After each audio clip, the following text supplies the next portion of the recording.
Facebook পেজে কুয়েটের ছাত্রদলের committee দেওয়া নিয়ে প্রশ্ন উঠছে। তো সেই ক্ষেত্রে কুয়েটের সাধারণ ছাত্রছাত্রী যারা তারা চাচ্ছে না যে কুয়েটের ছাত্ররা যদি আবার ফিরে আসে, সেজন্য তারা শান্তিপূর্ণ মানববন্ধন করতে চাইছে।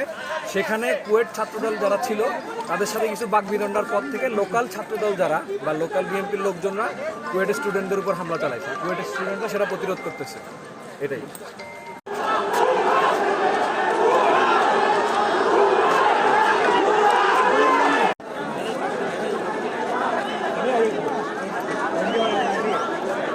রক্তাক্ত হচ্ছে এবং প্রতিরোধে প্রথমে ঢেলাঢেলি হচ্ছিল।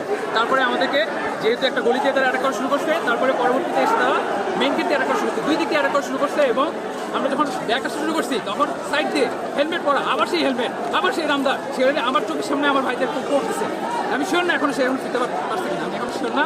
এবং এখানে অনেক ইন্টারেস্ট সিচুয়েশন।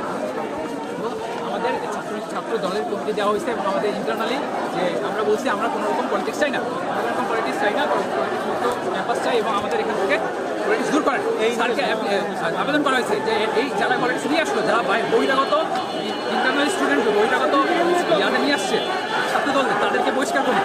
স্যারের কোনো এখানে স্লো, সব প্রকার স্লো। এখানে আপনি সিচুয়েশন দেখেন, মনে হচ্ছে কোনো ঠান্ডা সিচুয়েশন, কোনো রকম স্যারের এখন কোনো সিদ্ধান্ত নয়। বেশি বক্তব্য